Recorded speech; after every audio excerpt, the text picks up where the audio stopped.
Hello, I'm Dr. Stephen GREER, founder of the Disclosure Project and the creator of the film Sirius. And I'd like to make a wonderful announcement that all of you have been waiting for.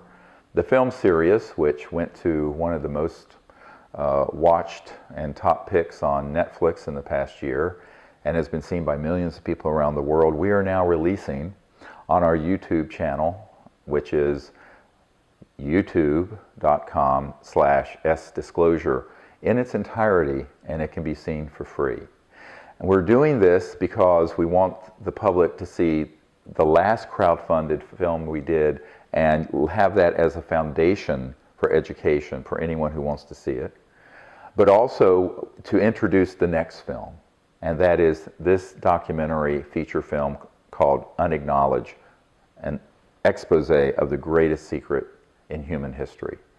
And it will have a book that goes with the film and will be launched with a massive disclosure event and celebration and concert. We want everyone to be able to see this film, but we would also like, if you can, to contribute to the crowdfunding campaign.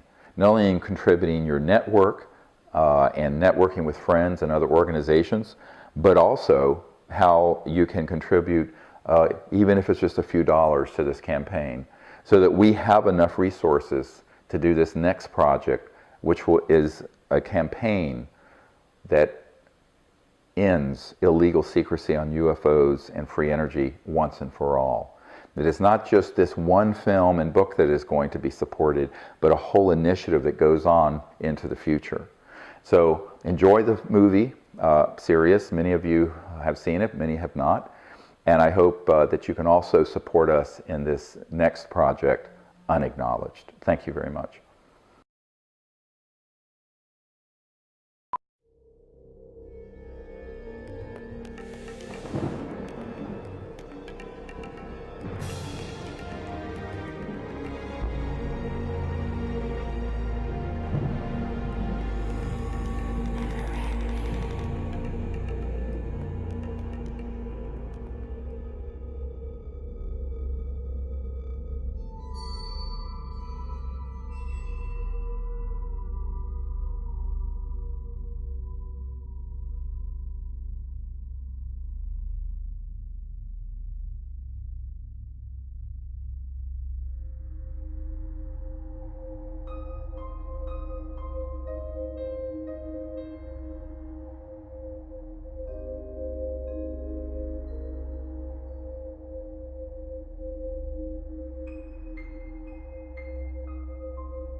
Most people don't know what a dead man's trigger is, and even fewer need one. A dead man's trigger is a safety valve. For reasons of security, a person prepares a recourse of such severe action that if harmed, they will release a cache of damaging evidence against those enemies.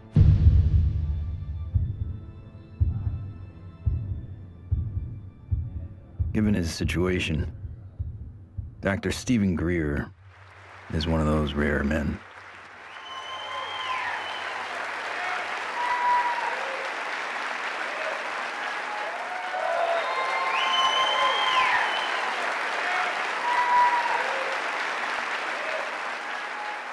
Why would he need one? He's not the first person to push the disclosure of a corrupt military-industrial agenda. In the councils of government, we must guard against the acquisition of unwarranted influence, whether sought or unsought, by the military-industrial complex. In his final public speech, a farewell address, no less, in a time when every second on TV was priceless, United States President Dwight D. Eisenhower decided not to brag about his victory in the Korean War. Instead, he cashed in all his chips to warn this nation of a hidden enemy. We have been compelled to create a permanent armaments industry of vast proportions. The total influence, economic, political, even spiritual, is felt in every city, every state house, every office of the federal government. We recognize the imperative need for this development, yet we must not fail to comprehend its grave implications. When I was with Lawrence Rockefeller at his ranch in 1993, he turned to me and he said, "The implications of this are so vast and so profound that no aspect of life on earth will be unchanged by its disclosure." I said, "Yes, Lawrence, that's why it's been kept secret. It's not because it's trivial, it's because the implications are so profound." So there have been attempts to bring this information out for over 60 years. And here we sit in 2012 with the world still burning oil and gas and coal, when we have had technologies, sciences, and all the information we need to have had a completely new civilization. What Eisenhower warned us about over 60 years ago, according to Steve GREER, has long become truth in Washington, D.C. The most music, Q107, driving home with the Spearman. Hello, what are people all over D.C. saying about all this money we are giving? And why is Washington, D.C. booming? Because the rest of the country is sending their money here. I know, isn't it beautiful through the trees? My name is Ted Loader. I've been working with CSETI program and Dr. GREER for 15 years. Cool, huh? Wow. Yeah. One always wonders if the public really knew what was going on with government covert programs and how much money has been put into it, you know, hundreds of billions of dollars. I think the public would be a little annoyed. Thomas Jefferson believed all men have the right to life, liberty, and the pursuit of happiness. The government they formed would serve to secure those rights. But when corporations or other specialized groups of men become more powerful than those who govern, our security is at stake. Thomas Jefferson wrote about unchecked power of the corporation being a threat to the democracy and the banks.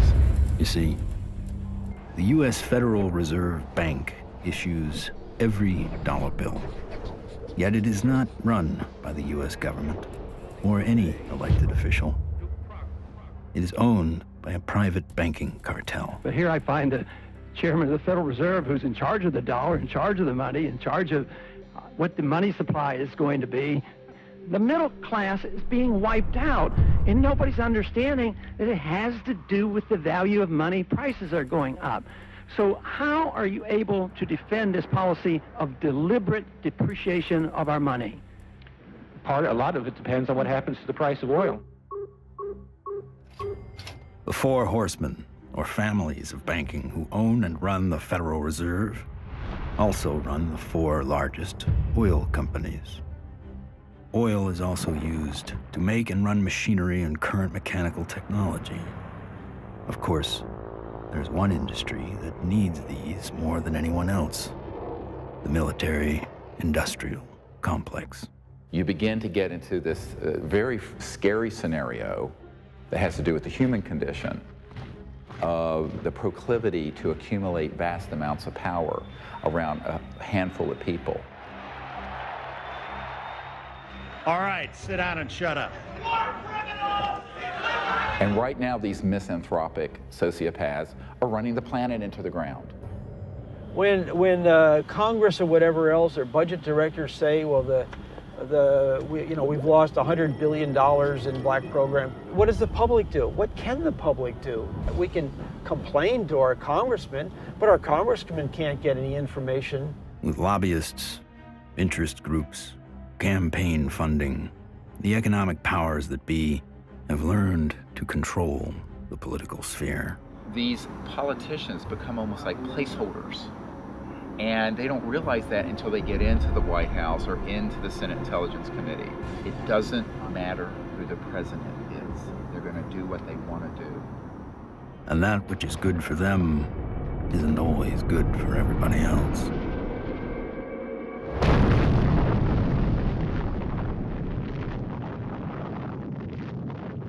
From 1945 to 1998, 2,053 nuclear bombs exploded on this planet.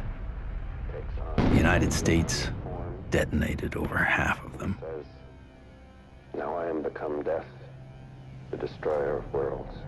When the first nuclear bomb was exploded in Trinity, Robert Oppenheimer, one of the founding fathers of the nuclear age, said, "We have done this before."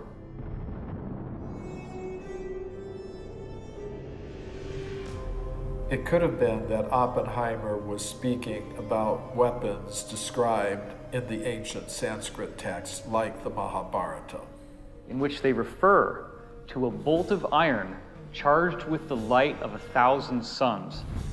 This bolt of iron was hurled in anger and led to an explosive event which is very graphically described in this religious scripture, specifically showing all the key indications of radiation sickness and the various problems with nuclear weaponry that we've come to expect.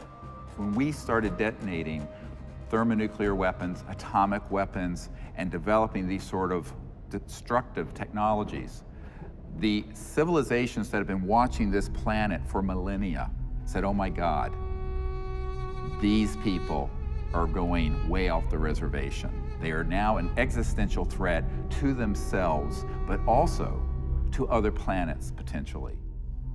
All over the world, we see very conclusive evidence that ancient people were in contact with extraterrestrial life.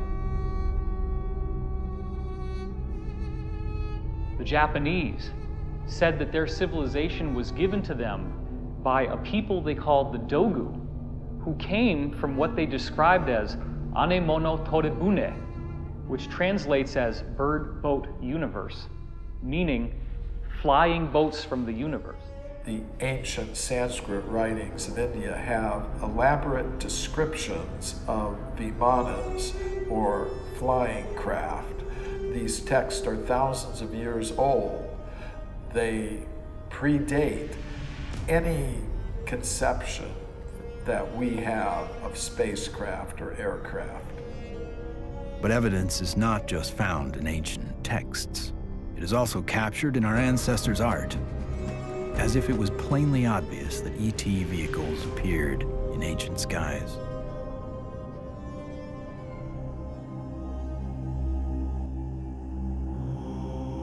It is a foregone conclusion by most broad-minded people that we are not alone in this universe. The question is, how close are they? And we all looked up at once. It was almost like an intelligence told us, hey, look over here, we're here.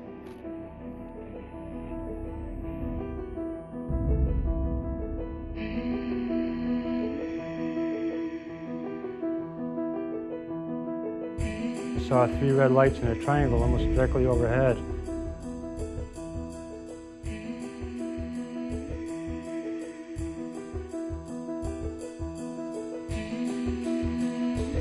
I saw these things and I ran inside and got my brothers and sisters. it actually lifted up, and it could actually turn. I'm gonna ask you to look away. I love my hands, but I wasn't one who believed that UFOs might exist. I was satisfied they exist.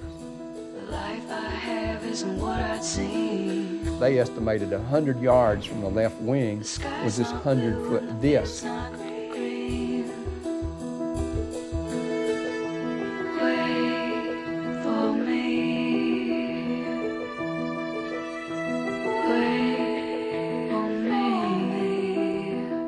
A lot of the astronauts are told to keep it quiet, and they're good Americans too. They develop the film from the moon, everything that's done by NASA.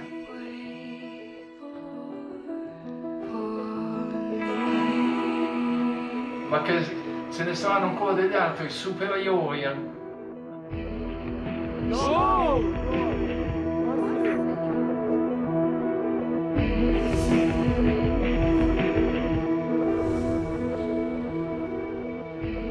There's so much evidence out there that even if less than 1% is true, that would be enough to collapse the current paradigm and change the whole planet.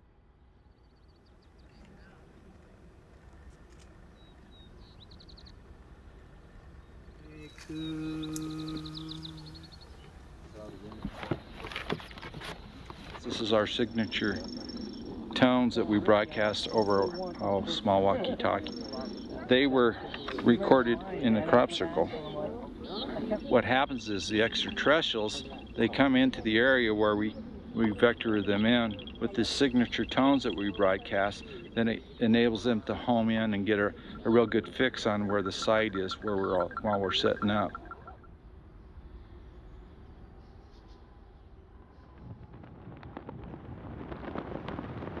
The whole concepts of the crossing point of light, the physics of consciousness, and interstellar communication all were developed on a kind of a vision quest we did here in 95 or 96. Astronomer J. Allen Hynek developed a scale to identify the types of human ET encounters. From his original 3 categories, a 4th, more controversial, has been added, CE4. Even more controversial, Stephen GREER added a 5th kind of encounter, CE5, human-initiated contact. So, how is this done? Given Schrodinger's idea that the number of all minds in the universe is 1, in order to make this type of contact, a human could potentially access that single inner consciousness through intense meditation and then visualize his location down through the Milky Way to the planet Earth to wherever he sits under the stars. In theory, then, any extraterrestrial passing by would be able to hear the broadcast and know exactly where to go, if they choose to do so. It's interesting how many people have never been out in a place like this where they can see the whole Milky Way galaxy. Most people who come for a week, it alters their life. There's meditation techniques, there's remote viewing techniques, and once you start learning these processes and refining them, then you can make contact more quickly, more easily, and be more of an asset to the group. Checking to be sure that there's no source from anyone else so that when we do start having electromagnetic signals through this, we know that it's a legitimate source. My name's Emery Smith. I've been with CSETI for approximately 3 years. Getting the baseline reading from us. My duties consist of a couple things. I am Dr. GREER's head security detail. I also am their photographer. I operate anywhere from 2 to 6 cameras at one time. Yeah, that's our craft. It goes over the mountains in this direction. Many of the craft that are coming in are transdimensional, and the way I understand it, not visible to the human eye. And that's where this new technology, night vision, that's where that's coming into play. And with the advent of new technology that's out there, it becomes easier and easier for us to capture these beings and these celestial objects on film. after you do the night vision, it has that green hue, of course. And after a while, when you get back to real life, you're thinking, why isn't everything green? This can't be reality. I want to show an early one from Gulf Breeze from 1992. We went down there, and one of the fun things that happened is that I had about 40, 50 people. Let's go out on the beach. And we didn't have good cameras then, but you'll get the feeling of how exciting it was. Have all these people, and 1, and then 2, and then 3, and then 4 ET craft materialize right in the sky. There it goes, 1, 2, 3. And look, there's 4. There's 4. There's 4. We have a confirmed CE5. Holy damn hot shit. Dog. Thank you. All right. So the point, the point is, it's fun.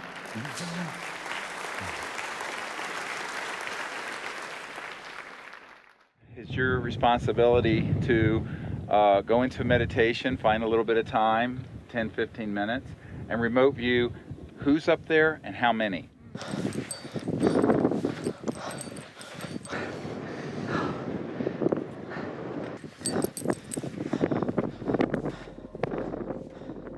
I can attest to the fact that real phenomenon happens here.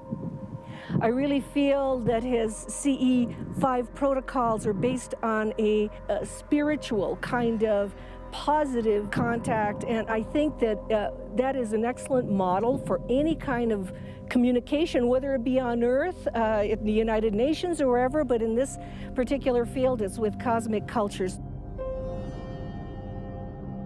And we use consciousness, meditation, visualization, remote viewing, certain tones, and we do it in a group when we can, or even as individuals. It's just been this series of unbelievable events that are amplified by our meditation. It enforces this communication between us and the ETs, and it's so interactive. I could feel everything, I could hear all the sounds just right there. Perfect. And then this being the little larval one comes up, and we had this hug, and I shared the joy in it, and I'm like just thanking it for this experience. Let's do what we can to feel as if it would feel that this is perfectly normal and natural. Oh, sure. And that, this is... Relax and get in that flow consciousness, exactly. So I was jarred by our group getting tripped out and in that kind of, I was startled by some of the ways that our group was being, and I was going, and then there was moments where I was like, wow, I can only imagine how a visitor might feel. The ETs pick up on your intentions, and if you're really out there just to learn and really want to communicate with these extraterrestrials, well, it's going to happen. Avahanam Narayanam Padma Bhavam Vashishtam Shaktim Chatat Putra Parasharam Cha Yasam Shukam Goda Padam Mahantam Govinda Yogindra Matashashisham. And we ask these extraterrestrial civilizations to join us as they begin to learn of us, to help us, and to understand us, even as we endeavor to understand them and welcome them here to this beautiful planet.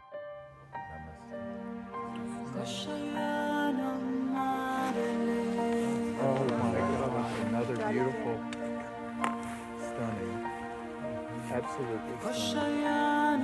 Not an airplane.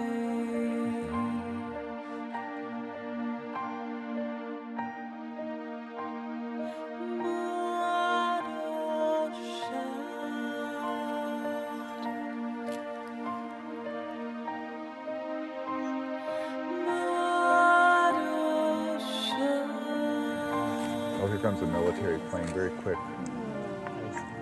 Yeah, there's a very fast military. Okay, they're gonna go. Oh. It turned right to it. Yeah. Whoa. Literally, my heart literally sunk when the jet got to where the craft had to phase out. and like to feel all that love build, and then to feel that jet coming in, and it was like on a heart level, my heart literally sunk when the jet crossed the path where it had to take off.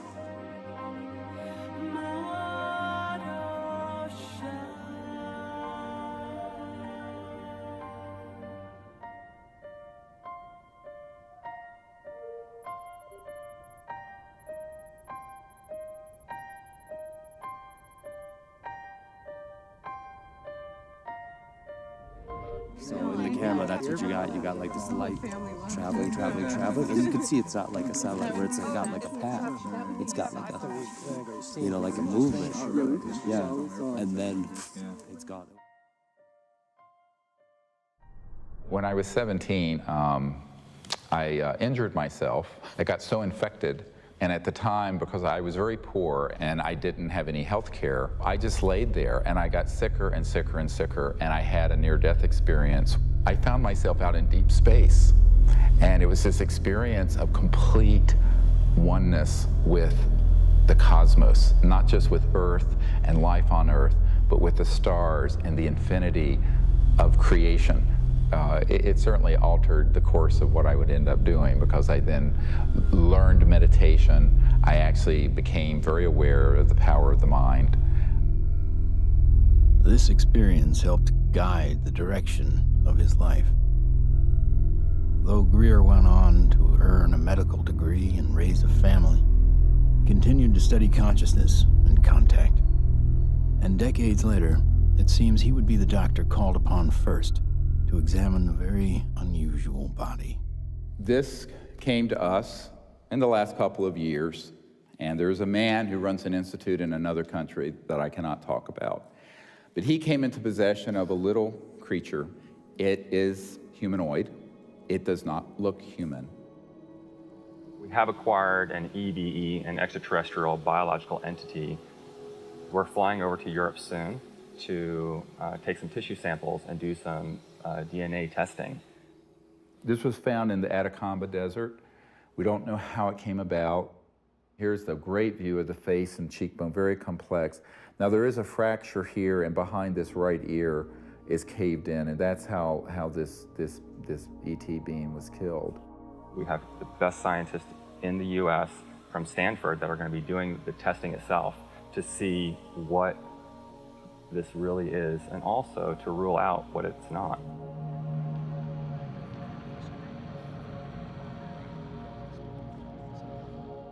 The initial reaction that I had is the same reaction that many of my colleagues here at Stanford and elsewhere have had when I've shown them, is that, wow, what is this?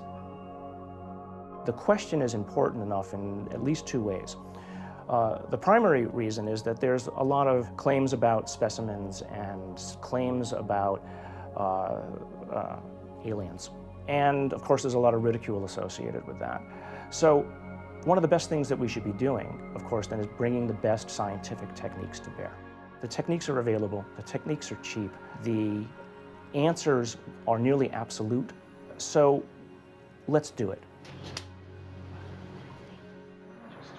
And it's so exciting because it's not just...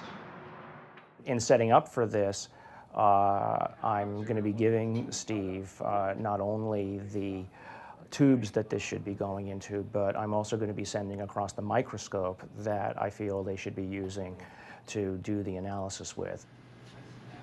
Before we even get started with some of the analysis, I think it's going to be important to rule out some of the obvious critiques that could come up. And one of those critiques is that this is a syndrome or a mutation. This is a bone dysplasia.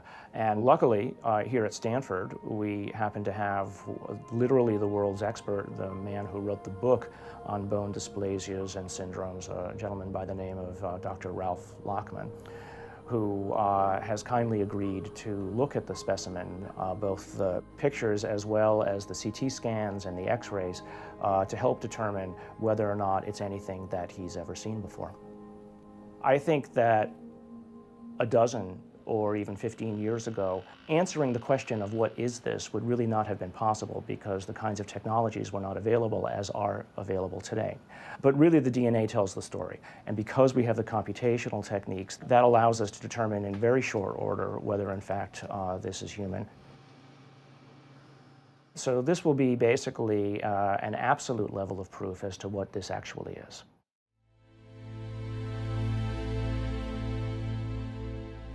The problem is not proving that UFOs exist. It's when you begin to expose the energy and propulsion systems behind how they're getting here.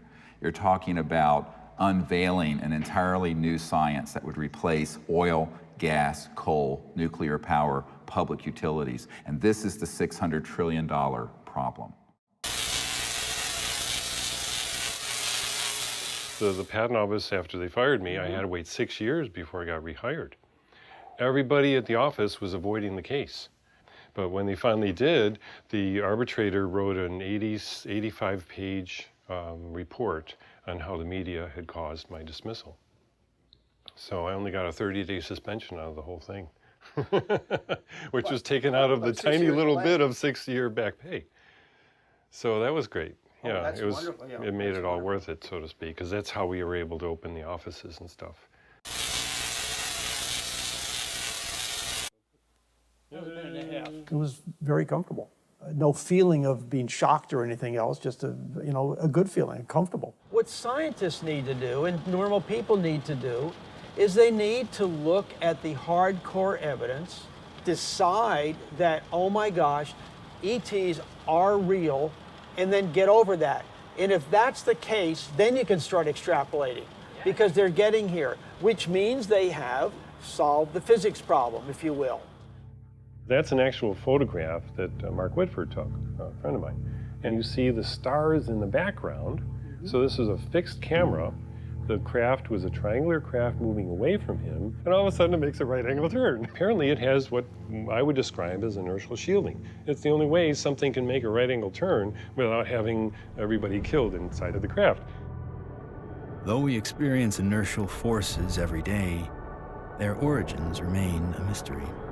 However, there are theories that point to interactions between objects with mass and a quantum energy field. Inertia is due to the zero-point energy interaction. You're interacting with a charged matrix, which is a zero-point field. If you try to change that, then you get a reaction force. There must be an interference shield of electromagnetic nature that would stop that interaction with the zero-point field. And you can suspect that UFOs have already figured this out because they wouldn't be flying around and still have inhabitants. New energy scientists today are attempting to find new ways to define the relationship between electricity, gravity, magnetism, and propulsion. But as history has shown, change does not always come easy. It's like Newton. Why is that apple falling? Nobody ever asked that question before or even tried to come up with an answer.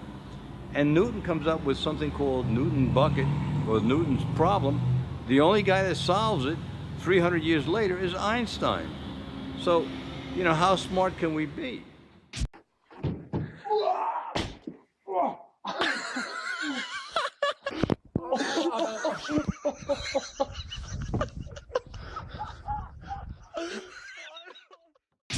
If you look at everything normal within the conventional wisdom, you're not going to learn anything new. My name is Morgan Boardman. I am the Chief Financial Officer of Morningstar Applied Physics. My business partners are Paul Murad and Dr. John Brandenburg.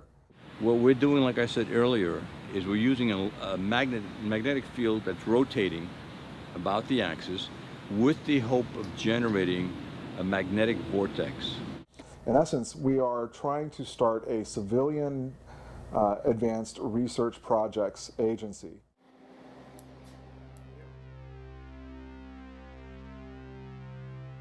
Okay, all right, so basically we have 4 options. Option 1 is a retarded potential.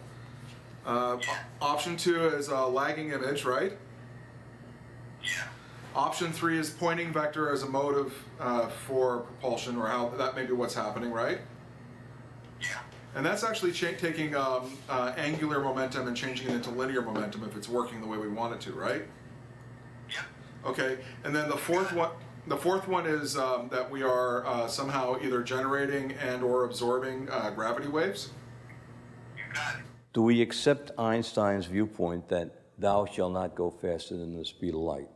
If you look at a black hole, the comment is the gravity is so strong that nothing leaves. But it does have something that leaves the black hole, and that is gravity. So does that imply that gravity moves faster than the speed of light? Could be.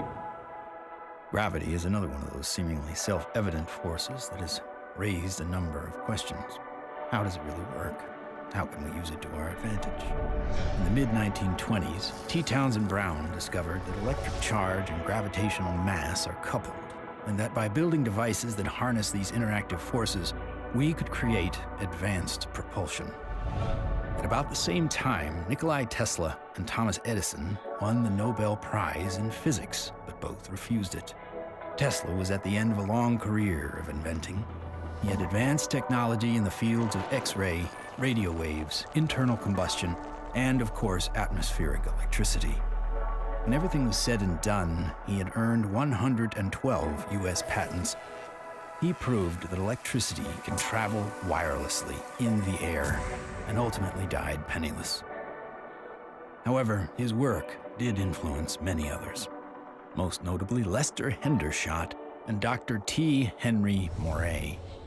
Hendershot invented a magnetronic generator to energize an impossible flight, if fueled by gas, that took Charles Lindbergh and the Spirit of St. Louis from New York to Paris. Dr. T. Henry Moray developed the Moray valve, a device for extracting radiant energy from the zero-point field, and demonstrated this device hundreds of times and had dozens of signed affidavits supporting his science. Yet in the end, even these two notable scientists were ignored and bullied. Dr. Moray's device was hammered down and broken into pieces by a competitor, and before he could finish reconstruction, he passed away of natural causes. Hendershot fled to Mexico to continue work, but was found dead at 61 years of age, attributed to suicide. There's all kinds of skullduggery that happened there. I don't think T. Henry Moray ever got a decent chance to ever do anything with that. There is absolutely no question that T. Henry Moray had a system that produced about 50 kilowatts out of a 55-pound box. The conventional electrodynamics model does not allow this to happen. In other words, it doesn't allow you to extract excess energy from the vacuum and use that to power your load. It costs just as much to restore it as was used to destroy it. So we got to put in more than we can ever get out in a load with such a squirrely circuit. And that's the only kind of circuit we've used in power systems since day one. We're still building them. We're still making power systems that deliberately kill them. So we pay the power company to have a giant wrestling match inside his generator and lose. In the 1950s, there were some very provocative articles saying that, oh, electrogravitics is the best thing since sliced bread, how all the aviation companies are now backing electrogravitics, they're all doing experiments on it. Well, within a couple of years, there was no news at all. Once they figured out that they could really control gravity, 1954, it all went black. Do you think the boys in the black projects have solved that problem? Because it sure sounds like it from what the witnesses have told me. I wouldn't know. I wouldn't know. Sorry, but I can't even think about it. I see so many things in my life, it's just hard to say. A local inventor has discovered a way, hear this, to use water to run your car. What Stan shared with me was interesting. In order to run this engine off of water, we've also had to learn the ability to adjust the burn rate of hydrogen to co-equal the fossil fuels. So he applies for a patent, and then he gets a call from actually a visitation by two guys from the Pentagon. The Pentagon flew a lieutenant colonel in last week to look at Meyer's invention. There's talk of possibly using it in the Star Wars defense program and to run Army tanks. But he asked that this become a public patent so that the civilians could benefit from it. And he indicated that if we don't do that, overseas people will. In 1996, Meyer was sued by his investors, who claimed the device was not revolutionary, despite verification of the unique voltage intensifier circuit by the U.S. Patent Office. Meyer was brought to trial, but key evidence was not allowed. His oral testimony was not even recorded due to an audio recorder malfunction, and the judge recessed early for vacation. Later, Meyer made an appeal but was denied. He was found guilty of fraud and ordered to repay his investors, putting an immediate dent on the idea of funding new technology. On March 20th, 1998, Stanley joined his brother and 2 NATO officials for a dinner meeting. Stan took a sip of cranberry juice, grabbed his neck, ran out of the restaurant, and fell to the ground, saying, "They poisoned me." He fell down after eating at a restaurant nearby where he lived, fell down the parking lot, said, "I've been poisoned," collapsed. And that's on the police report? The police report confirms his words. The cause of death was written to be an aneurysm, though he left behind just enough materials for others to piece together his process. The full secrets of his device died with him.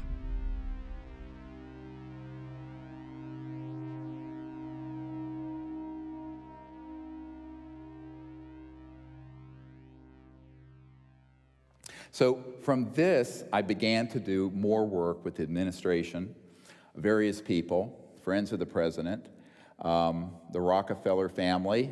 Lawrence was the white hat in that crowd who wanted us to bring this information out, actually hosted us at the Rockefeller Ranch in the Tetons. And one night he pulled me out on the deck and he said, "Well, you know, we really need you to do this." I said, "Lawrence, you're old, you're rich, and you're Rockefeller. What do you want me to do? I'm just a country doctor banging around in an ER in North Carolina." He says, no, we want you to do this. I went, okay. So I'm the throwaway guy. I'm the guy you can throw away because my life doesn't matter. We are back in Rachel, Nevada with our first 2 distinguished guests. Stephen GREER is a North Carolina doctor. He does a lot more than watch the skies. He fires off messages, and he says that someone or something is responding. Dr. GREER is looking for close encounters of the 5th kind. What, at this minute, do you believe? Our assessment at this point is that there is at least one extraterrestrial civilization which has managed to make its way to our corner of the universe. And number 2, that there's no evidence at all that they have hostile intentions towards this planet. And number 3, that the priority at this point must be trying to establish some sort of a liaison to them, some sort of a diplomatic liaison to them, and that's what we're working on. Is there a continued cover-up? Yes. Do those at the highest levels of government agencies know that there's a cover-up? Not necessarily. Officer X, a high-ranking military veteran, joined forces with Dr. GREER in order to use his military and government influence to gain access to high-level officials.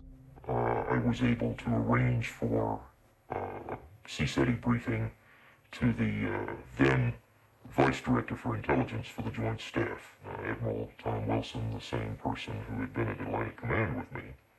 At that meeting was Steve, Apollo 14 astronaut Ed Mitchell, Brigadier General retired Steve Lovkin, Siri Aramaic, Steve's right arm. Well, Dr. GREER did indeed mount an initiative and did go to Washington, did speak with high-level government people.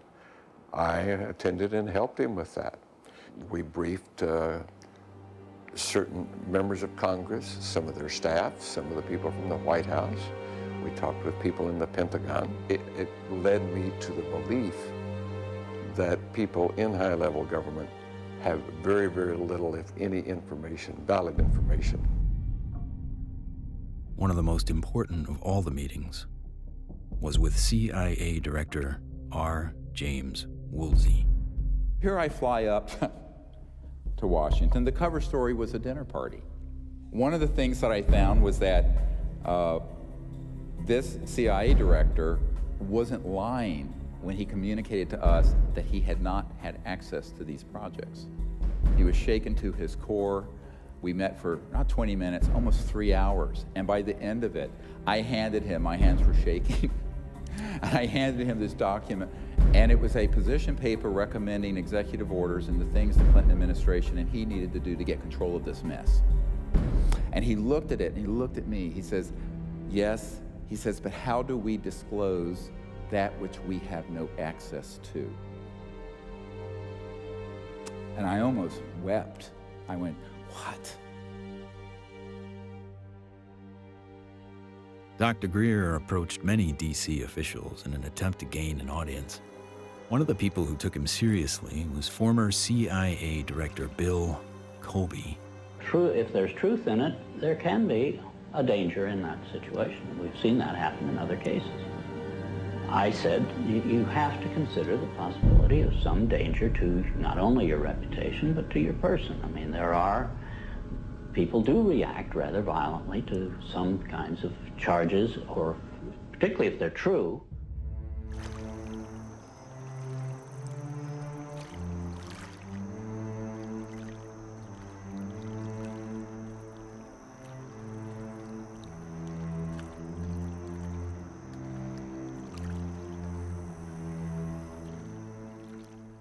Now, you know, I'm a 30-some-year-old doctor with 4 kids, a golden retriever, and a house in North Carolina. So I'm going, this is down the rabbit hole fast. But that is the situation, my friends, when you're dealing with secrecy that is criminal and illegal. In 1997, in an effort to push his message deeper into Congress and the White House, GREER headed to Phoenix to prepare a video with his best evidence to show in Washington, D.C.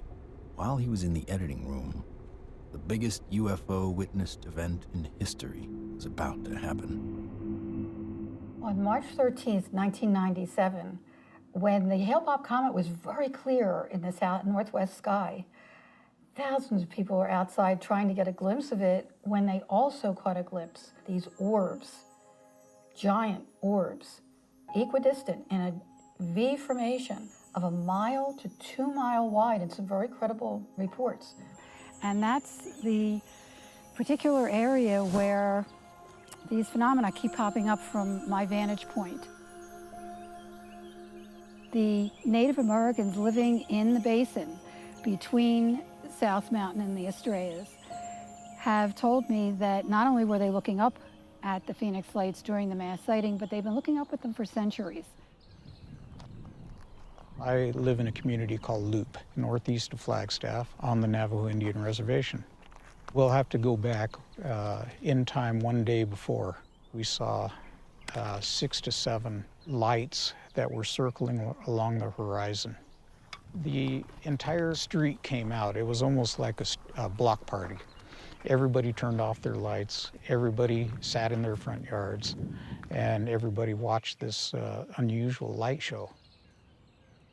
I squeezed down the best of what I found and finally came forward in 2004 with the Phoenix Lights, a skeptic's discovery that we are not alone. 10,000 people approximately witnessed this, one of the largest experiences of this sort ever recorded. The Phoenix Lights phenomenon didn't seem to be falsifiable in any way. It was being validated by most everybody that saw it. The ultimate, shall we say, insult was the governor of the state of Arizona, Fife Symington, finally calling a news conference saying that he has finally got the answer to the Phoenix Lights, and he introduces some staff member dressed up as a space alien. People got very angry because here is the top elected official of the state making fun of what I estimate to be close to probably 10,000 people saw this. Under the watchful eye of the public, Symington retracted his statement. If you had been here 10 years ago and standing out here and looking up there at the lights and the view, you would have been astounded. You would have been amazed. The so-called Phoenix Lights were seen by many people in 1997.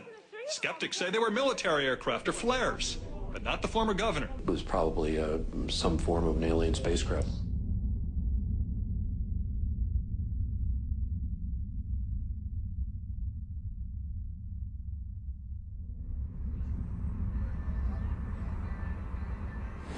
On our way to Barcelona. Barcelona. To retrieve the evidence. Dr. Bravo. Hi, Bailey. Are you ready for the trip? I'm ready for the trip. I'm so excited. We're going to do some very wonderful work, and I can't wait to get the results. Upon arriving in Spain to look at the being for the very first time, I was kind of skeptical. It was definitely a game changer for my thought process to actually see it in person than to see it on film.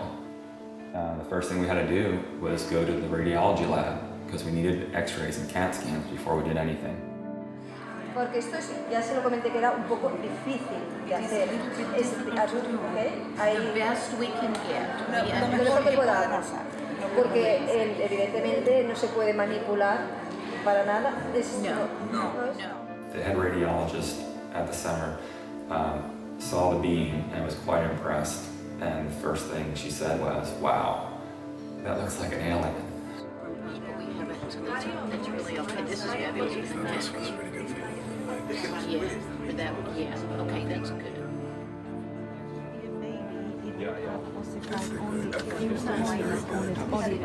This one is complete. When the CAT scan images started coming up on the computer, it was just profound. And I saw inside the bone, and I saw, organs and lung material, brain material. I knew that this was not a hoax, it was not fake, that this was actually some sort of living creature. Right, well, if somebody made it, they have a future in microsurgery because they were smart enough then to put in these millimeter-wide bone holes where the arteries go in to feed the bone marrow.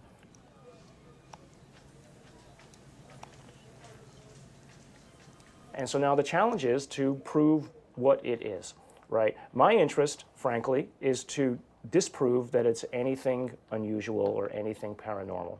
I would like to prove that this is human. I would like to prove that this is just an interesting mutation. But obviously, if you leave your mind open, or I should say, if you leave your mind closed to alternatives, you'll never see what those alternatives might actually be. In every situation with scientists, your reputation's at stake. I have every expectation that even doing this is going to lead to some ribbing from some of my colleagues, right? But I think that that's perfectly acceptable because at the end of the day, who's going to validate these things? If someone isn't willing to step forward and do it right, then you're going to have it sitting out there forever, hanging in limbo, right? I mean, if you let other people and their opinions stop you from believing what you know to be true, then all you're doing is stopping the possibility of progress. Anytime anybody tries to study this subject seriously, we're subject to ridicule. I'm a full professor at a relatively major university, and I'm certain that my colleagues at the university laugh at me and hoot and holler behind my back when they hear that I have an interest in studying unidentified flying objects. There's really a subtle kind of suppression at play here. You don't worry about what the CEO of Enron thinks about what you say. You worry about what your friends think. You worry about what your parents would think if you posted whatever you care about on Facebook or something. We take the risk to appear to be a crackpot. There may be people who are going to be threatened by that for any number of reasons. My feeling was that I was involved in a lot of strange activities, so I tried to say to myself, let's not look at this with too much exposure and mention it because there's a question of credibility. This should be the subject of rigorous scientific investigation and not the subject of rubbishing by tabloid newspapers. MUFON is the Mutual UFO Network, and it was founded in 1969 by Walt Andrus. And our mission statement is the scientific study of UFOs for the benefit of humanity. MUFON is the world's largest UFO investigative organization. We have approximately 3,000 members worldwide. Approximately 500 of those have their PhDs. These are people who really would like to delve deep into the UFO phenomenon and try to figure out not only what it is, but how it's happening. Armed with what he thought was some of the best available evidence, including the Phoenix Lights, Steve GREER organized a Project Starlight briefing before several Congress, Pentagon, and White House staff members. Things seem to be on track for disclosure. Of the device and the internal, all of it. with a lot of detail, and this is a cutaway. This was done and escaped government control, whereas the Bentwaters case took 20-some years in England. So this is in our possession and not the Ministry of Defense. So, where it would never be found. Where it'd be going to a black hole, right? But then the bad news came. Sherry Adamiak, Steve's partner and longtime friend, along with Steve and another team member, were all suddenly diagnosed with a malignant cancer. I've had these experiences since I was a child or a young man, but to articulate them so other people understand them, I need someone with capacity to hear it. She was that person. I mean, it's been, you can't resolve it's things. been very hard for me. Oh yeah, you know, I know. You get up I know every it day, has been. you know, but.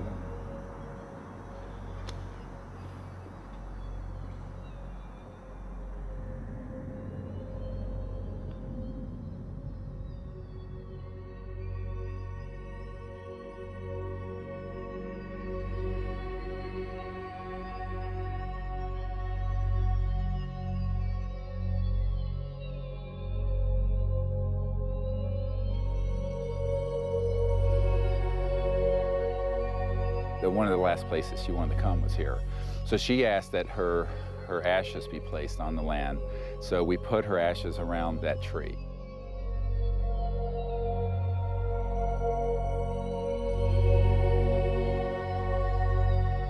I don't take anything for granted, frankly, and so each time that I do a presentation or lead a group, I think, this may be the last time.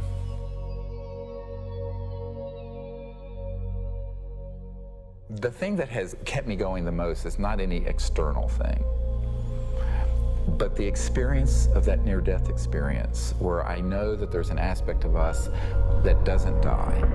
That is why I can go mano a mano with these elements and not be afraid. I shouldn't say be afraid, not stand down. Everyone has fear. I've certainly had my fears. But it gives you an anchor so that you can go forward.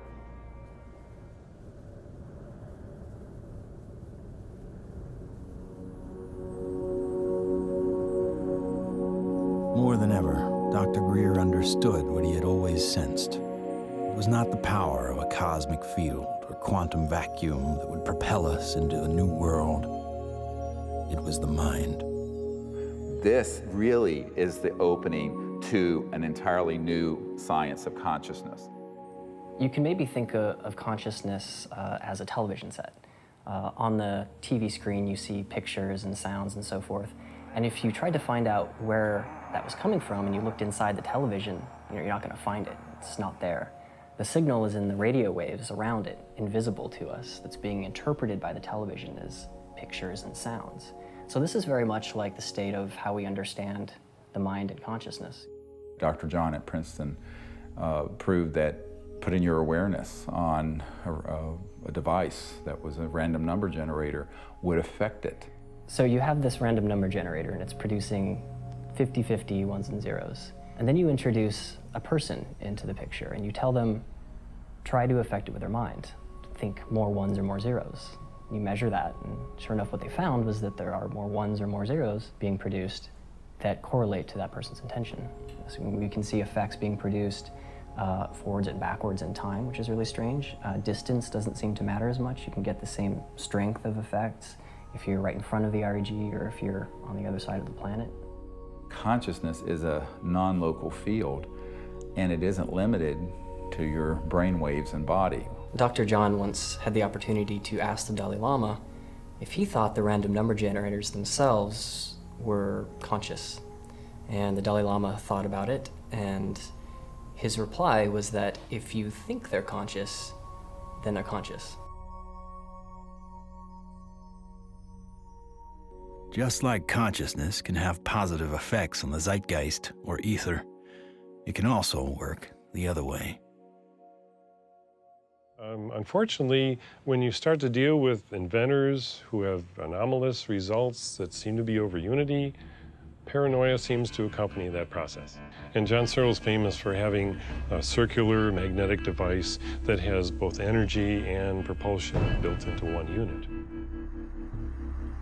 And the electric company felt that this guy was stealing money, took him to court, went to jail, his house caught fire, and all of his property and all of his designs burned. The concept of freedom, this sort of idea of people having the liberty to pursue happiness and to pursue abundance, this has been completely, in a sense, turned upside down. We actually reprinted a report on the military involvement of the Department of Energy. And it's so extensive, it's the major operation that goes on there. There have been over 5,000 patents that have been sequestered by the national security state, taken out of the public domain. Many of them deal with energy technologies. It's a policy that the military seems to feel is necessary for national security. However, at this point, we often wonder, 50 years after World War II and the Cold War, whether such sequestering is necessary. Suppression of new technology would be an obvious plague on the idea and strength of a free market system. Yet, it still seems to happen right in front of our eyes. And this is a huge controversy, one of the largest, maybe most intense controversies in the history of science.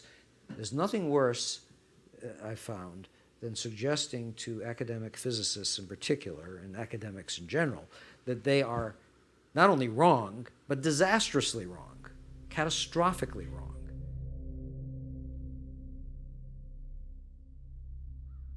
Cold fusion patents have not been approved. They will not get through.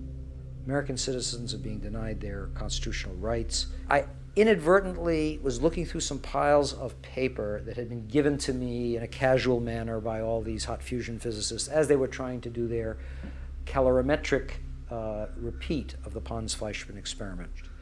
And I was stunned. I couldn't believe what I was seeing. It looked like monkey business to me at the time, and it has turned out to be exactly that. It was represented as a negative result when it was positive. And that data is scientific fraud, as far as I'm concerned. It's been referred to legal authorities in the government. I asked for a review at MIT, got nowhere. If this type of manipulation had occurred in any legitimate research area, such as cancer research, AIDS research, global warming research, anything that's accepted as reasonable to be researching, the people would lose their jobs, they wouldn't be in science. And yet, these people today, their data is used today, to year 2000, and all before, to reject patents.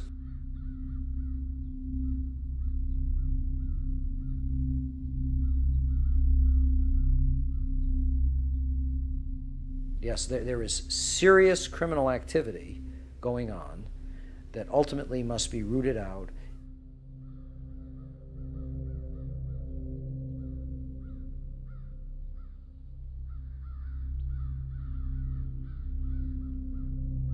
It became very clear to me that, you know, you kind of had a tiger by the tail here, and that this was serious. For a moment, Dr. GREER considered shutting everything down. He had been threatened and swindled far too many times. Sherry was gone. He had no office, no staff, no money. Back in 1998, I was given information by a friend that Dr. GREER was having a conference. Literally the month that Sherry Adamek passed away, within 30 days, I have this scheduled event. So I went to the conference and learned some things and listened. And so she just on a lark came, and she's an emergency doctor like I am. And what really grabbed my attention was he was getting all this information from military witnesses. That was in 1998. By 2000, when we were planning and storyboarding and working the whole disclosure project event out and pulling together all these hundreds of witnesses, we didn't really have the funding to do it.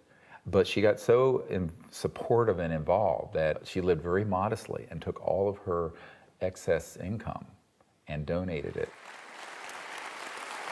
And I want to acknowledge some amazing people that are here. Dr. Jan Bravo, without whom we would not have the Disclosure Project. But it's not just the funding she's provided, it's the moral support and the encouragement and the friendship. And so she's just become a very key person. And, you know, it's sort of metaphysical and odd that literally the month that Sherry Adamek passed away, within 30 days, I have this scheduled event. Not alone anymore. With the support of a loyal team, Dr. GREER grew his witness list from a couple dozen to over 200. And see that little dot right there? That dot don't belong there.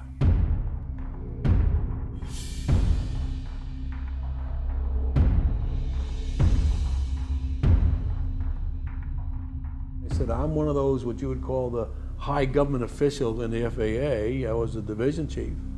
There was only 3 or 4 down from the admiral. I was awarded the Air Force Guided Missile Insignia. I was the first photographic officer in the Air Force to get they called it the missile badge. So I forgot who it was that called, but he says, we got a problem here. What's the problem? He says, well, it's that UFO.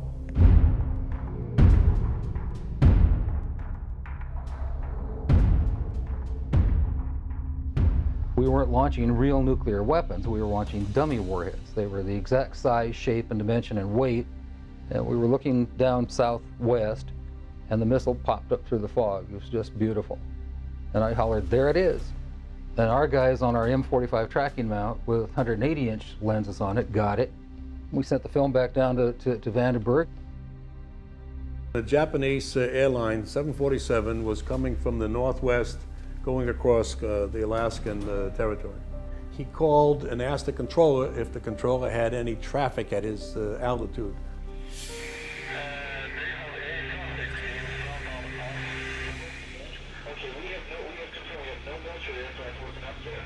His radar is picking up a target. He sees this target with his eye, and the target, the way he described it,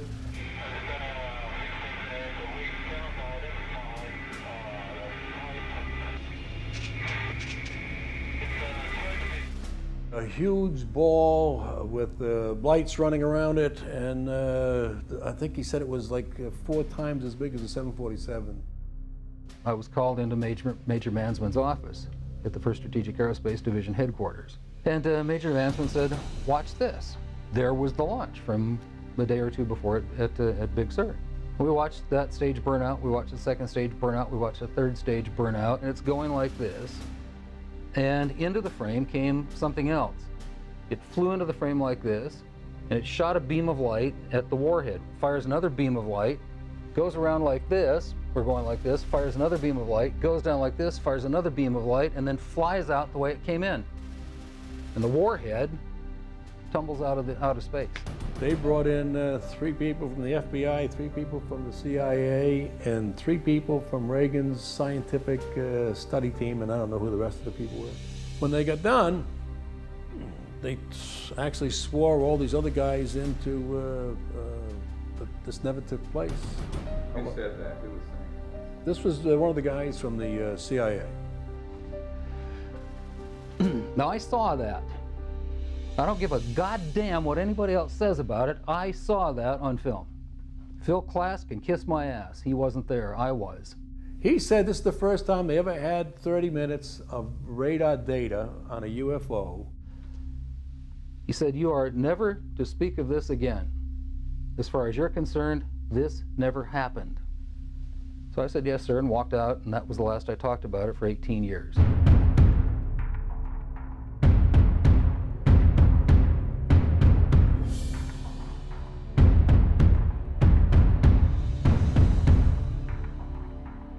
I had the original video that I took, and I had the pilot's report, and I had the FAA's first report that was all downstairs on my table. They didn't ask for that, so I didn't give it to them. There are things that I know about that I did in the service that I won't talk about to you now because they're top secret, and I could get my ass in trouble for talking about them. If you parse what Major Mansman said, he said, you are to say, this never happened. Well, that's not classifying it top secret, is it?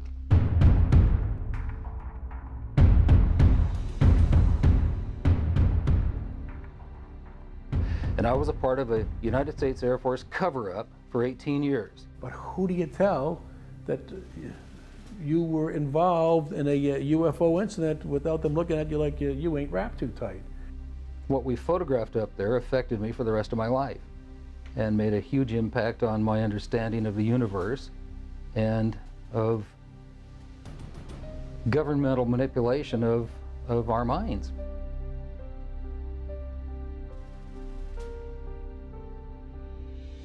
Now, with the witnesses on his side, Dr. GREER had the firepower to attack Washington again.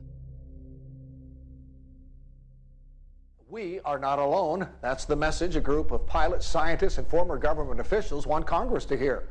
21 members of that group already have testified in Washington for what's known as the Disclosure Project. And we had all volunteers who organized that whole event. And there was no paid staff. So when people look at that whole period, we didn't have an office, a secretary, and one paid staff person. But we did it. Dr. Stephen GREER heads up the Disclosure Project, a group that compiles information from people who say they've encountered extraterrestrial forms of life. 20 years ago, in 1980, I was a security specialist assigned to RAF Bentwaters. Objects made incursions over our WSA, fired pencil-thin beams of light into them, and adversely affected the ordnance, possibly. There were bodies that were involved with some of these crashes, also some were alive. What do members plan to do with their information? They hope Congress and President Bush take notice. We are asking for the U.S. Congress and for President Bush to move towards an official inquiry and disclosure on this subject. Those that don't want to believe you will never believe you anyway, so it doesn't matter. It doesn't change the truth. A spokesperson for the Senate Science, Technology, and Space Committee says no congressional hearings are planned right now. Elaine Quijano, CNN Headline News, Washington. I stand before you today in my almighty God, and I tell you this. If Congress calls me in and says, will you testify in detail what you know, I stand here today prepared and ready to do just that. Governments must never lie to the people. Thank you.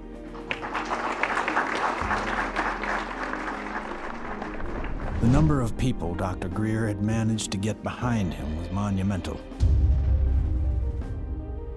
In a perfect world, an event of this proportion, with that amount of coverage, would have been enough to start a legitimate movement. But of course, we hardly live in a perfect world.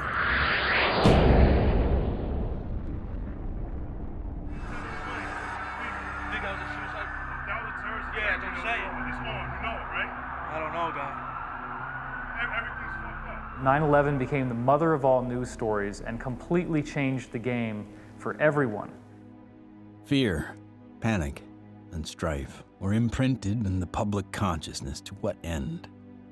Not to go after Al-Qaeda, but rather to invade the sovereign nation of Iraq. Given such a drastically overt misstep on the part of a U.S. government led by an oil family, the question on some people's minds is whether or not this disaster was exploited, or worse, engineered. The Gulf of Tonkin in the Vietnam War, Chiang Kai-shek in the Korean War. False flag operations are nothing new. However, according to some, the ultimate card to play might be yet to come. How do you grow the trillion-dollar military-industrial complex that Eisenhower warned about into a $2 or $3 trillion program? You got to have a bigger enemy out there. Von Braun's purpose in life during the last years of his life, his dying years, was to educate the public and decision makers about space-based weapons. First, the Russians were the enemy against whom we're going to build space-based weapons. Then terrorists would be identified, and that was soon to follow.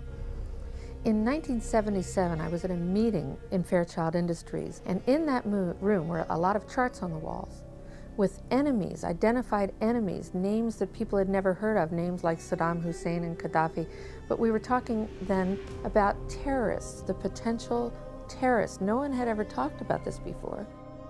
And they continued the conversation about how they were going to antagonize these enemies, and that at some point there was going to be a war in the Gulf. According to these theorists, after the military-industrial complex had its war against terrorism, the next enemy that Dr. von Braun identified on Earth would be third world country fanatics. But with no more enemies left, the people would soon be taught to look to space. The next enemy was asteroids. Now at this point, he kind of chuckled the first time he said it. Asteroids, against asteroids, we're going to build space-based weapons. So it was funny then. And the funniest one of all was against what he called aliens, extraterrestrials. That would be the final card. And over and over and over, during the 4 years that I knew him and was giving his speeches for him, he would bring up that last card, and remember, Carol, all of it is a lie. 99% of all the information out in the public on this subject is well-crafted disinformation designed to scare people to support the next phase in global warfare. And this kind of corruption is why the only things that are being made on this subject are things that redound to paranoia and fear in the military-industrial complex. I occasionally think how quickly our differences worldwide would vanish if we were facing an alien threat from outside this world. I don't think we're moving forward if we trade, factional and ideological war from one ethnic or religious or economic system into an interplanetary conflict, because that's A, not survivable, and B, would be even worse in terms of galvanizing the world around a military structure.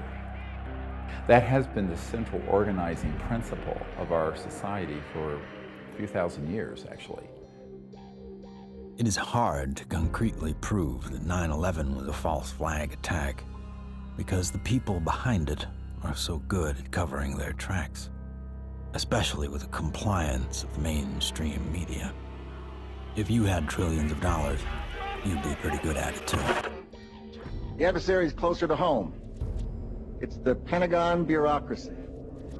According to some estimates, we cannot track $2.3 trillion in transactions. $2.3 trillion in transactions. According to the Comptroller General of the United States, there are serious financial management problems at the Pentagon. Fiscal year 1999, 2.3 trillion missing. Fiscal year 2000, 1.1 trillion missing. And DOD is the #1 reason why the government can't balance its checkbook. I would like for you to respond to the questions that I've put to you today. I've forgotten what the second question was. How does one carve out a billion unacknowledged or 10 billion unacknowledged taxpayer dollars? In many cases, at the end of the fiscal year, when there is so-called leftover money, they may or may not know that money may in fact go to a special access program. There are two main types of special access programs: acknowledged and unacknowledged, or USAPs. Those programs are basically totally off the books, and they are able to actually vacuum up money to be a self-perpetuating funding mechanism. Certain USAPs are waived and also completely managed and controlled by private contractors, so they enjoy the secrecy protections only afforded to private corporations. There is virtually no high-level government oversight for these types of USAPs. In many cases, no elected official, including even the president, have knowledge a particular USAP even exists. Between 1947 and 1949, the government passed the National Security Act and the CIA Act. These laws allowed the intelligence community to withdraw money from any agency without disclosure. Essentially, money could be stolen from any program, and no elected official would ever know about it. Great view of the eye socket. Very different eye socket from, and that's another thing that the scientists who've looked at this at Stanford have commented on. If you look at this creature and you look at the cranial vault, how large it is, The size from the eyes up is at least 3 times that of a human. One of the first things that Dr. Lockman immediately remarked upon was the shape of the head and the skull. It was not something that he is accustomed to seeing, and it was quite interesting and in some ways exciting that the associated features that you would expect from a syndrome of that nature were not found.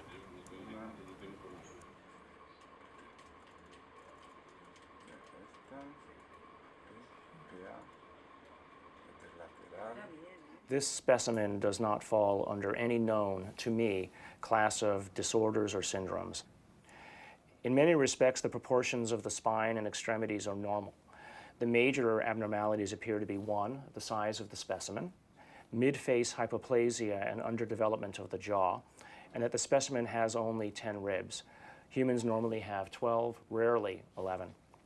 One of the most remarkable aspects of this is when we came down to study the actual bone density. One of the features of fetuses that a specialist looks at is the so-called growth plates of the epiphyseal joint, say, of the knees. The shock, I think, and the surprise was, and the absolute certainty that Dr. Lockman had was that this specimen is between the age of 6 to 8 years old.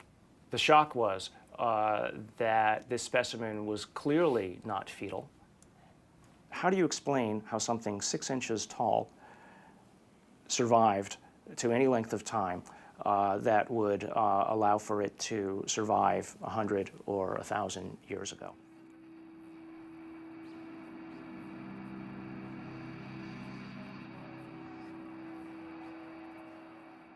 And what amazes me is the media. Well, they're so compromised with this, they don't dare do anything but follow the company line on it. The company line being a series of lies. This is a document talking about the current program at the CIA. And it says that the PAO, Public Affairs Office, has relationships with reporters from every underlying major wire service, newspaper, news weekly, and television network in the nation. In many instances, we have persuaded reporters to postpone, change, hold, or even scrap stories that could have adversely affected national security. Now, what's the purpose of this? The CIA has no mandate for anything domestic. The FBI is domestic. What the hell is this? Where are we now? We are in a bread and circus. This is a phrase used to describe the creation of public approval, not through excellent public policy, but rather through diversion and distraction. No, I'm not doing that. I'm sorry. You are driving me nuts. That's ridiculous. Keep people fat, keep them happy, keep them diverted, and keep them entertained with drivel and shock and nonsense. That's, unfortunately, the sort of thing that has taken the place of news and information. So that what we're seeing today is a world in which perception is being managed by as little as 5 major media corporations who collectively control magazines, newspapers, corporate news websites, television stations, movies, documentaries. Who are these people? Who could be behind the curtain? Who could possibly be controlling us so effectively?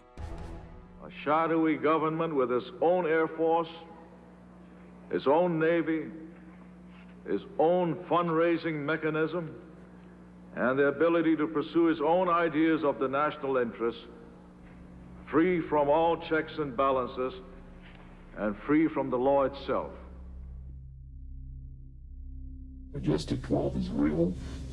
Notorious MJ-12, which is no longer called MJ-12. I'm trying to find out the new name.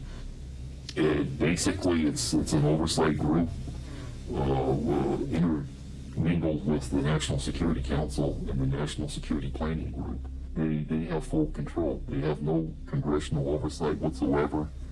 They answer to nobody.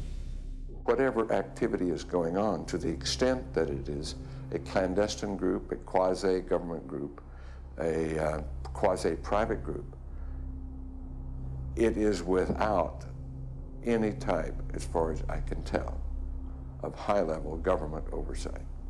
And that is a great concern.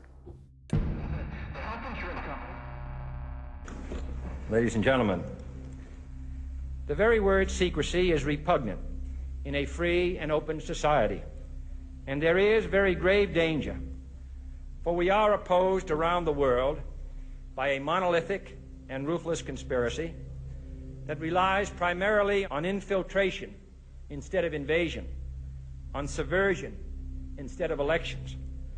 Its preparations are concealed, not published.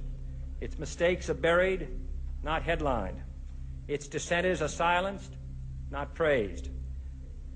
It is a system which has conscripted vast human and material resources into the building of a tightly knit, highly efficient machine that combines military, diplomatic, intelligence, economic, scientific, and political operations.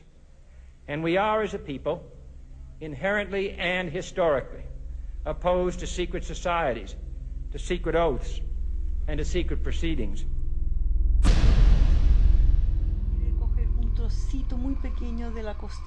It's got too much tissue on it. They actually want a piece of the bone from at least like a 0.5 of a millimeter in. Como medio milímetro de...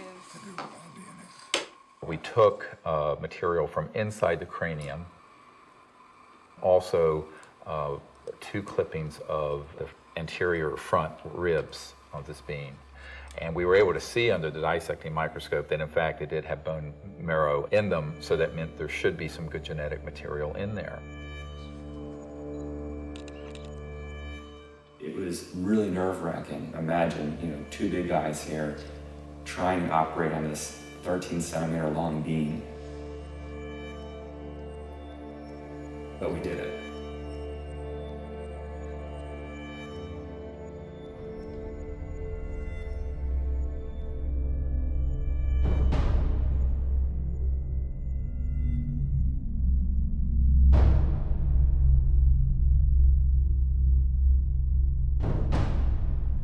The DNA analysis is being done by some of the world's best, but even the world's best need to be cross-checked, which is why I'm doing the 3 different facilities.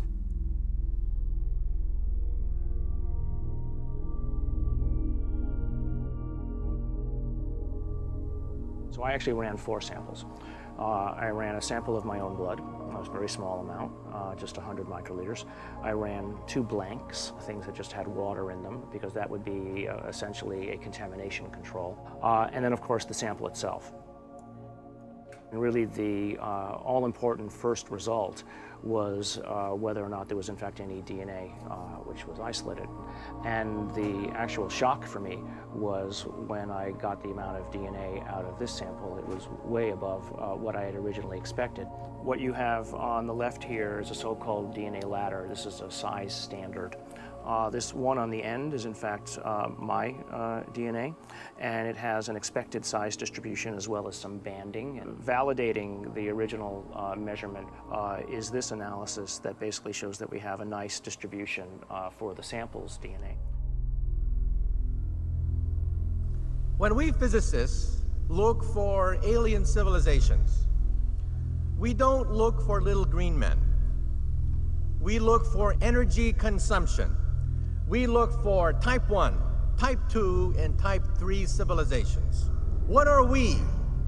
We are type 0. We get our energy from dead plants, oil and coal. Around the year 2100, we will become a type 1 civilization. And we see the beginnings of that now. What is the internet? The internet is a type 1 telephone system. Imagine, if you will, sitting down to your morning coffee, turning on your home computer to read the day's newspaper. Well, it's not as far-fetched as it may seem. Information has largely been controlled in a top-down way. What we're seeing now is the dissemination of discoveries coming up from the grassroots and not from a top-down centralized authority which has the ability to say, this isn't making it because we don't believe it's true, this is making it because it fits the mainstream. When we want to form a new team in a new country, then all we have to do is contact someone there using the internet, and suddenly they're a member of the node. From this online collective seems to come a real communion. People from all over gather in groups to investigate UFOs, with safety in numbers against ridicule and disinformation.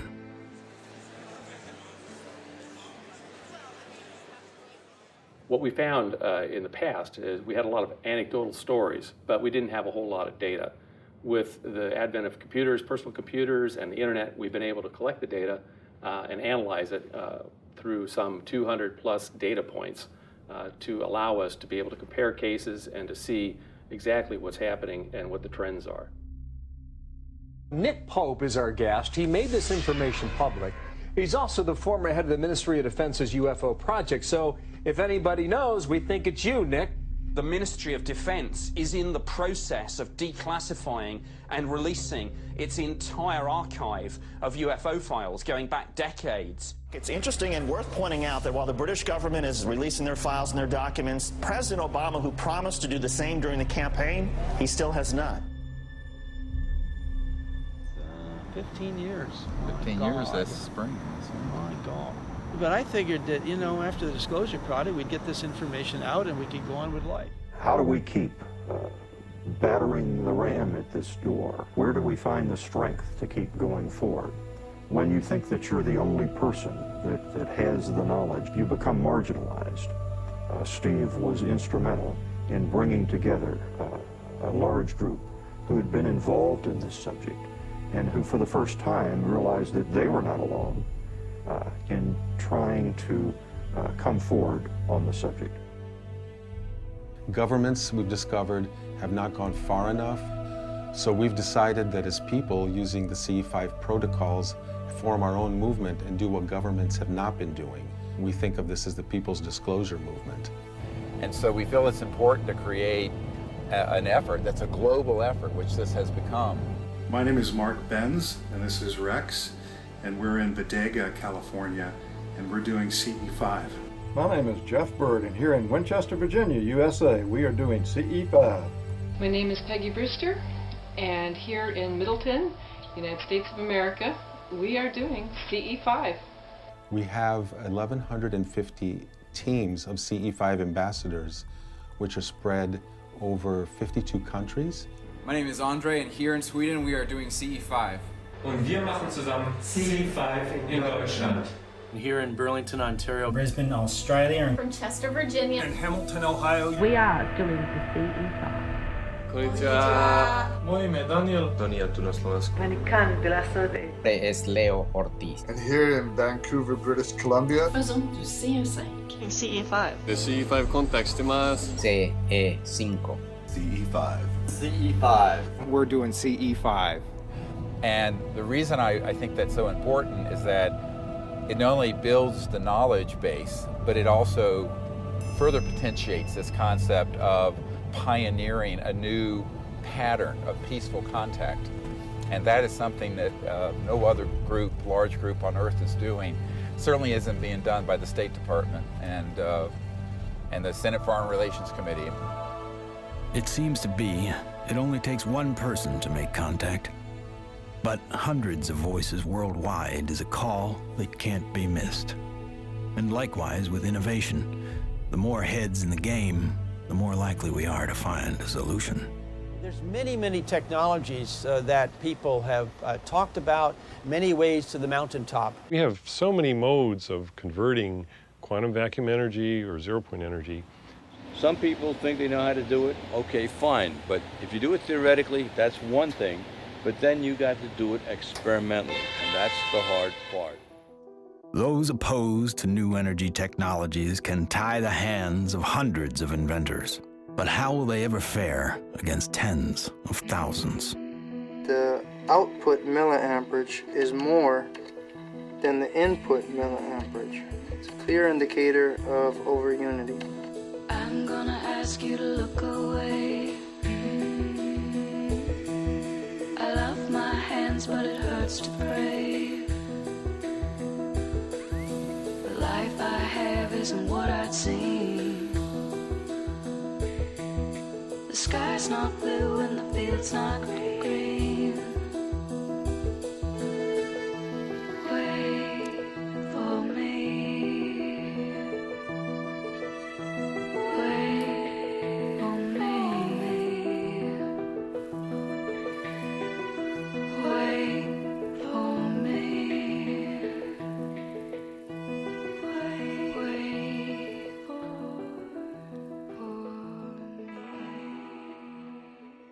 When you oscillate or vibrate magnetic fields, there's an effect in the gravity field. And how to do that linkage is what you're trying to get at, as I understand Maxwell's it. equations are in that term right there. And what happens is if you're going to have a gravitational effect, it's going to happen over there.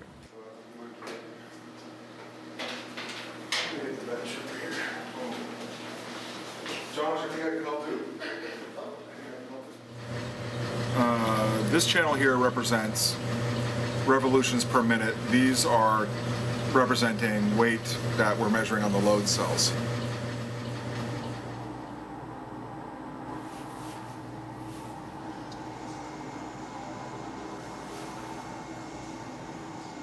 Full steam ahead.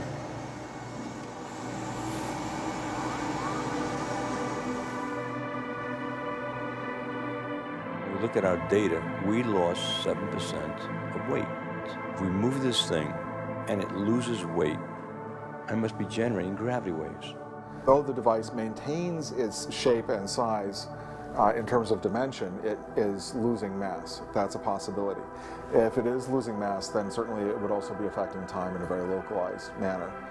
By looking at new technology, you could break through new commercial aspects to improve our society.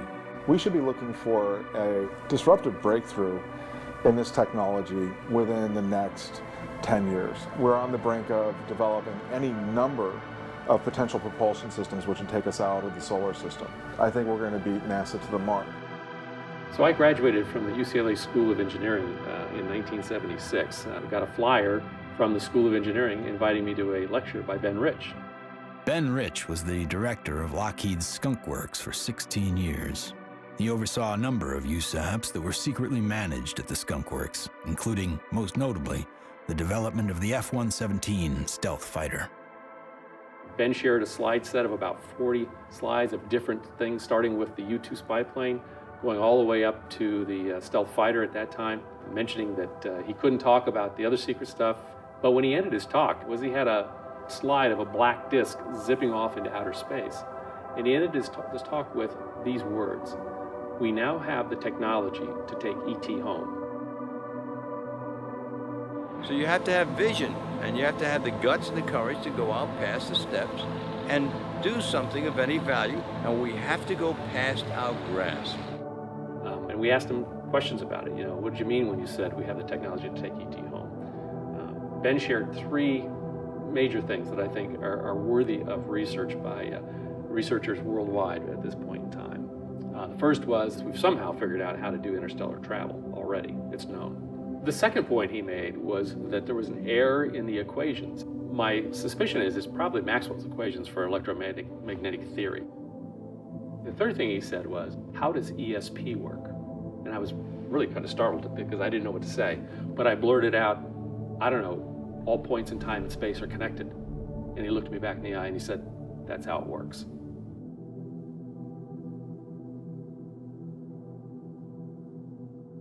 History has taught us that to simply innovate new technology may not be enough. We have to find a way to get past the suppression. We've already now had a breakthrough just a couple months ago of the tritium battery. Finally, a company has come up with an actual commercializable unit, but it's very small. It's designed for an IC or some small circuit component. So this is a good sign, because it shows the way to introduce a free energy device is to introduce a small version of it. If you have a revolutionary energy device, it has to be introduced in a way that doesn't look like it's a revolution.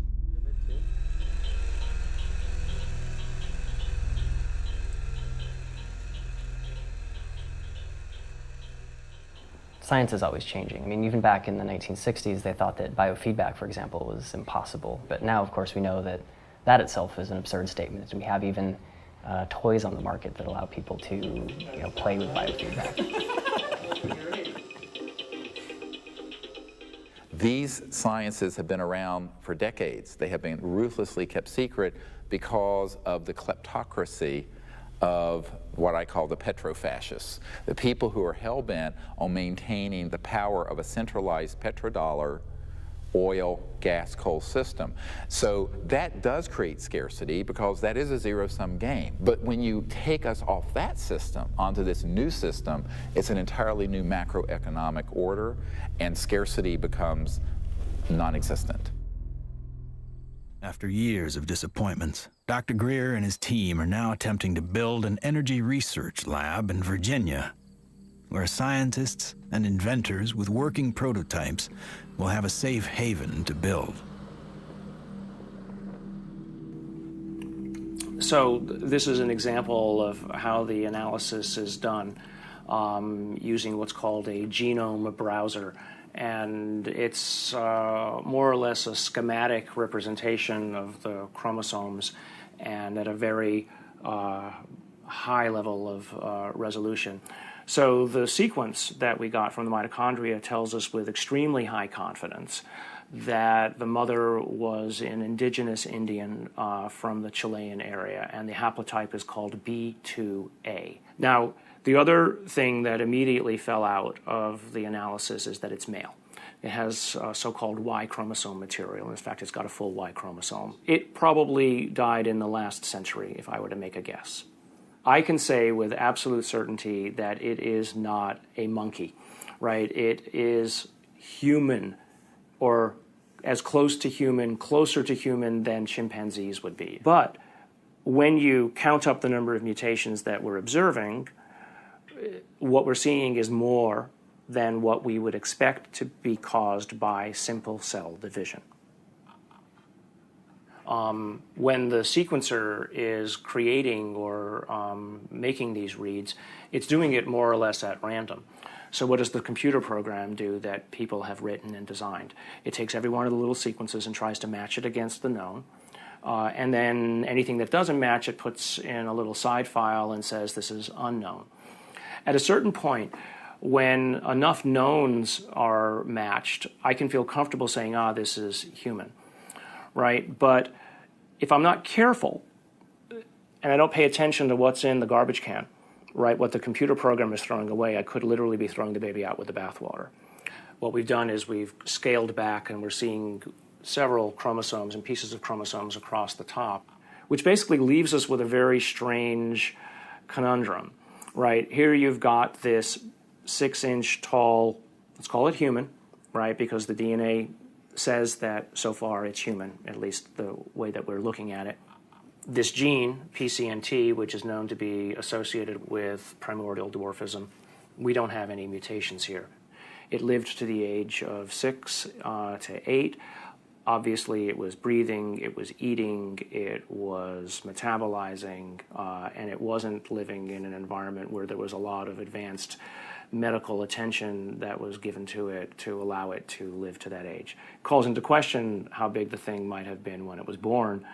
So genetically, you might explain that by saying that there's some advanced aging mutation, something that caused the bone to age anomalously quickly. A gene that's known to be associated with progeria, that also no changes there. So the next problem, of course, is the ribs and the number of ribs in the specimen. Only 10, whereas there are supposed to be 12. So there are no mutations which are specifically associated with that kind of phenomena because it's rarely, if ever, seen. The digits are all correct. The hands are all correct. There are problems with the face. So there's a mid-face hypoplasia, and then there's the larger skull. So again, I think in summary, there are genes associated with any one or two of the anomalies that we see in the specimen, but there is no mutation which is known to accommodate or call for all of the mutations. Even with the things that we know could be assigned to one or more of the anomalies, we don't find them in the genetics of this specimen. That leaves open the question, what genetics is causing the anomalies that we are observing. So although I entered this thinking DNA was the answer, it made me realize that in the context of the bigger biology questions, there are other levels of control that need to be understood and answered. The non-coding RNA, epigenetics, etc. And things that we probably haven't even thought of yet. So if I just look at, this is base pair 19,800,000 or so at this edge of the open region. I can go all the way over here, and now I'm at 21,000 or 22,000. So the answer is not finished, and it's not as easy as actually, frankly, I thought it was going to be at the beginning. So that's basically 2 million base pairs of DNA where nothing seems to sit. It's just like the way societies do things. They try to fit things in boxes. We have literally written a computer program that does exactly that, tries to fit it in the box. Doesn't seem very efficient, so on that basis, people would call it junk. But I think we now know that there's any of a number of other features of what DNA is doing in there. It is expressed. And so we need to be careful, obviously, that we don't let our instincts or the programs that we write to match our instincts make the decisions for us. No matter what, for me, this has been a fascinating, more than an exercise. As soon as I've collated this information into a form that other people can take advantage of, and it's accepted for publication, I'm just going to put it out on the web. You know, I don't have the resources to study and follow down every single angle that this opens up. But, you know, maybe there is a listener out there who will be sufficiently intrigued by this to do the analyses themselves, and maybe they'll find something that I missed. Great. If additional samples or examples are seen of this, I'll be the first in line to want to sequence it, because then all bets are off. I want to say other things here, but I also don't want to open myself up for, you know, attack. This search may have uncovered a major finding about life in the universe and its origins. What is this being?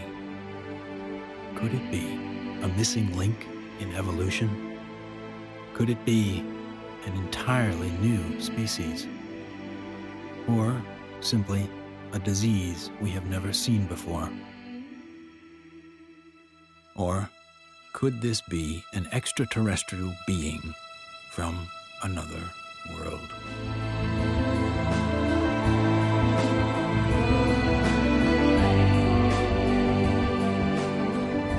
Whatever the case may be, this challenges the boundaries of human scientific knowledge.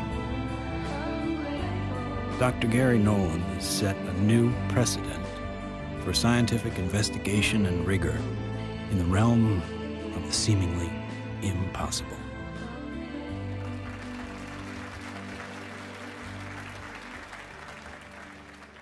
Now, we have now over 4,000 cases of extraterrestrial vehicles that have landed, 3,500 pilot cases, over 5,000 documents from the US government, and hundreds of thousands of pages of documents from 14 countries that have opened their files since the Disclosure Project was launched 11 years ago.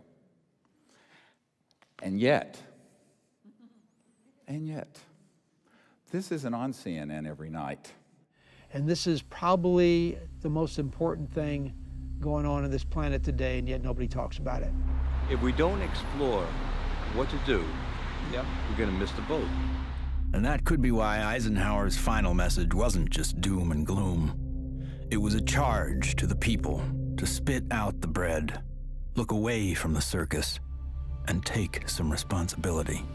Only an alert and knowledgeable citizenry can compel the proper meshing of the huge industrial and military machinery of defense with our peaceful methods and goals. The dam is in fact breaking, and you're beginning to see countries all over the world begin to come forward with what they know to be absolute fact. Since 2001, 24 countries have opened their UFO files to the public, including Australia, the UK, Vatican City, Germany, Russia, and Canada. The United States is not yet among them. What we have to do is pave the way for these leaders. Because if the people will lead, the leaders will follow. They'll have to. And it isn't about overthrowing the Pentagon, it's about leaving it behind. My goal when I started this was to make this so that I wasn't important at all in it, that there would be enough people that they go on without me. And that way, it doesn't matter if I drop dead. The future is here already. The technologies are here, contact is happening. And if we come together as a people, what we're going to find is that all of us working together are going to be able to create a world that is amazing. If every single one of us told everyone we know that we're being visited by intelligent life, that the sciences are here to give us a new civilization, we're liberated from that macroeconomic slavery, but this is the destiny of humanity. Thank you very much. God bless you all.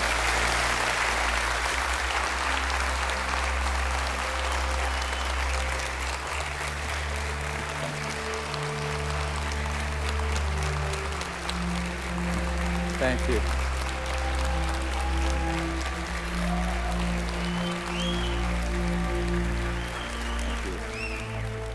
What we've come to learn is this. We are standing at the precipice of a new age. There is power in the many, but only when they're acting as one. That's when resonance happens. Whether joining together as a responsible citizenry against the forces standing to divide us, or joining consciousness to unite with the beings who are prepared to communicate with us.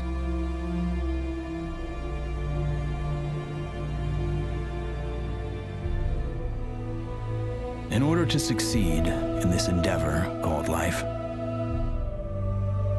we must come together as one.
Koşuyor